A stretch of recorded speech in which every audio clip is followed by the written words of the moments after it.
নমস্কার বন্ধুরা, আমার চ্যানেলে তোমাদের সকলকে স্বাগত। একটি অর্থবর্ষ আমরা পেরিয়ে আসলাম, নতুন একটি অর্থবর্ষ শুরু হয়েছে। আর কিছুদিন পরেই আমাদের সকলকে আইটি ফাইলিং করতে হবে। তো আইটি ফাইলিং কাদেরকে করতে হবে,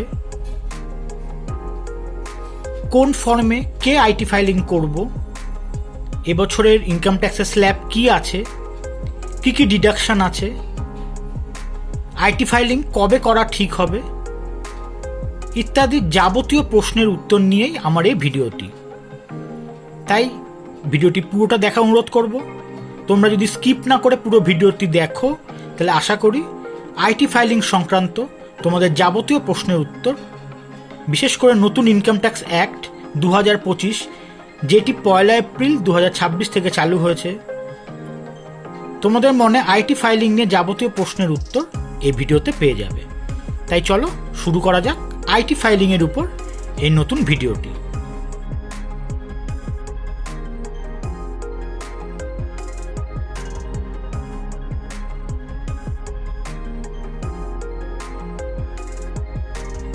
তো প্রথম পর্বে তোমরা দেখে নাও কাদেরকে আইটি ফাইলিং করতে হবে। প্রথমে আসি, যাদের ইনকাম লিমিট পুরনো রিজিউমে করলে 2.5 লক্ষ টাকা ক্রস করে গেলে তাদের ফাইলিং করা উচিত। নতুন রিজিউমে 4 লক্ষ টাকা ক্রস করে গেলে তাদেরকে আইটি ফাইলিং করা উচিত। 2 নম্বর হলো ফরেন অ্যাসেট, অর্থাৎ বিদেশে যদি আপনাদের নামে কোনো অ্যাসেট থাকে অবশ্যই আইটি ফাইলিং করতে হবে। 3 নাম্বার হাই ব্যাংক ডিপোজিট, বলছে যদি বছরে 1 কোটি টাকার উপর জমা করা হয় ব্যাংকে তাহলে অবশ্যই আইটি ফাইলিং করতে হবে। আপনার বিজনেসের টার্নওভার বছরে 60 লক্ষ টাকার হলে অবশ্যই আইটি ফাইলিং করতে হবে। 60 লক্ষ টাকা তার বেশি। বছরে ইলেকট্রিক বিল যদি আপনি 1 লক্ষ টাকার বেশি দেন আইটি ফাইলিং করতে হবে। যারা প্রফেশনাল আছেন তাদের বছরে গ্রস রিসিপ্ট যদি 10 লক্ষ টাকার বেশি হয় তাহলে অবশ্যই আইটি ফাইলিং করতে হবে। টিসিএস যদি 50,000 টাকা বা তার বেশি কালেকশন হয় অবশ্যই আইটি ফাইলিং করতে হবে। টিডিএস এর ক্ষেত্রে 25,000 টাকা এবং সিনিয়রদের ক্ষেত্রে 50,000 টাকা হয়ে গেলে অবশ্যই আইটি ফাইলিং করতে হবে। তাহলে আমরা এই অংশে শিখলাম যে আইটি ফাইলিং কাদেরকে করতে হবে। তো বন্ধুরা, এবার চলো আমাদের আইটিআই ফাইলিং আগে জানা উচিত কোন ট্যাক্স রিজিমে আমাদের জন্য ট্যাক্স স্ল্যাব কী আছে। এমনিতে আমরা সকলেই জানি নতুন রিজিমে এখন 12,75,000 টাকা স্ট্যান্ডার্ড ডিডাকশন সহ ইনকামে ট্যাক্স 0। তো সেই পর্যন্ত ঠিকই আছে, কিন্তু যাদের ইনকাম তার থেকে বেশি হয়ে যাবে তাদের ট্যাক্স কিন্তু শুরু হয়ে যাবে 4 লক্ষ টাকা পর থেকে, অর্থাৎ 4,01,000 টাকা থেকে কিন্তু নতুন রিজিমে ট্যাক্স পড়বে। তো আগে সেটাই বলে দিই। তো আপ টু 4 লক্ষ টাকা ট্যাক্স নীল, 4,01,000 থেকে 8 লক্ষ টাকা পর্যন্ত তোমার ট্যাক্স পড়বে 5% হারে, অর্থাৎ 4,01,000 থেকে 8 লক্ষ টাকা 5% হারে। একইভাবে 8,01,000 থেকে 12 লক্ষ টাকা পর্যন্ত এখান থেকে আসলো 20,000 টাকা প্লাস এই 4 লক্ষ টাকার জন্য আসলো, অর্থাৎ 12 - 8 4 লক্ষের জন্য আসলো যে 4 লক্ষ টাকা, সেটা হচ্ছে আমার 10%।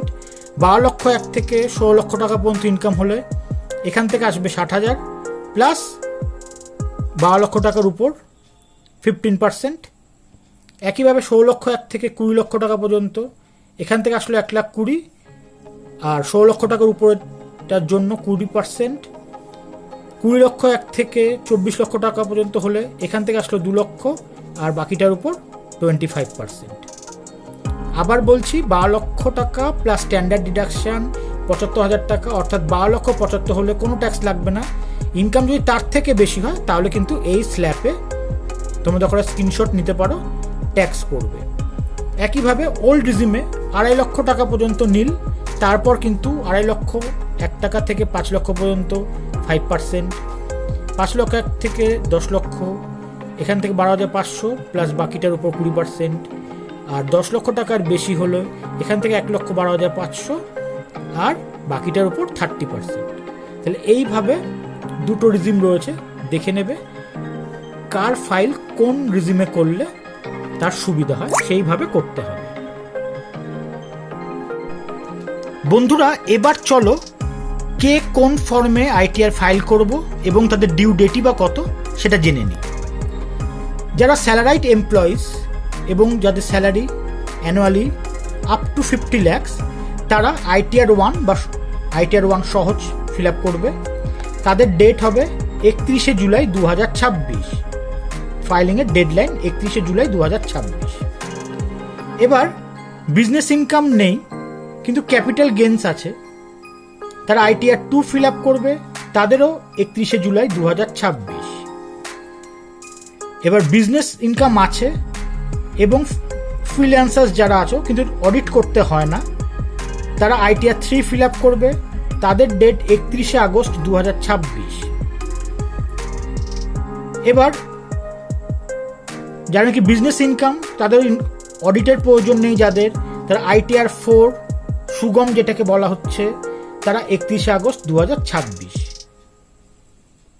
এবার অডিট কেস যেগুলো আছে, যাদের সিএ অডিটেড ফার্মসের দরকার হয় 3CA 3CB 3CD, তাদের 31শে অক্টোবর 2026। ট্রান্সফার প্রাইসিংয়ের কেস যেগুলো থাকে, যাদেরকে 92E সেকশনে রিপোর্ট করতে হয়, তাদের ডেট 30 নভেম্বর 2026। বিলেটেড রিটার্ন যেগুলো হবে অর্থাৎ পেনাল্টি সহ, অর্থাৎ সেকশন 139(4) আন্ডারে, তাদের 31শে ডিসেম্বর 2026।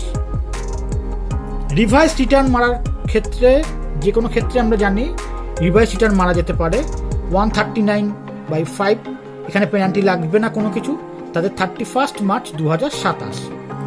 তো কারা কোন ফর্ম ফিল আপ করবো এবং তাদের ডেট কি, আশা করি তোমাদের কাছে এটা ক্লিয়ার হয়েছে। বন্ধুরা এবার চলো আমাদের ওল্ড রিজিম এবং নিউ রিজিমে কী কী ডিডাকশন বা এক্সামশন আছে একটু দেখে নিই। স্ট্যান্ডার্ড ডিডাকশন ওল্ডে 50,000, নতুনে 75,000। এইচআরএ অ্যালোয়েন্স ওল্ডে আছে, নিউতে নেই। রিবেট আন্ডার সেকশন 87A ওল্ডে আছে, নতুনেও আছে কিন্তু আপ টু 25,000। পি ট্যাক্স ওল্ডে আছে, নতুনে নেই। এভাবেই interest on home loan under section 24B ওল্ডে আছে, নতুনে নেই।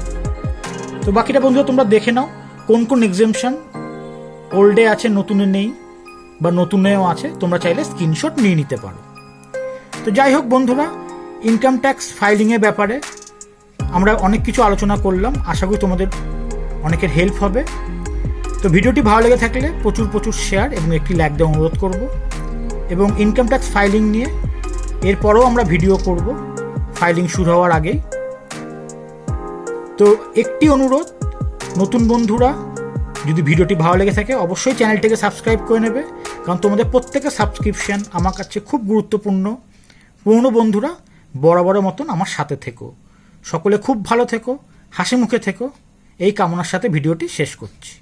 নমস্কার।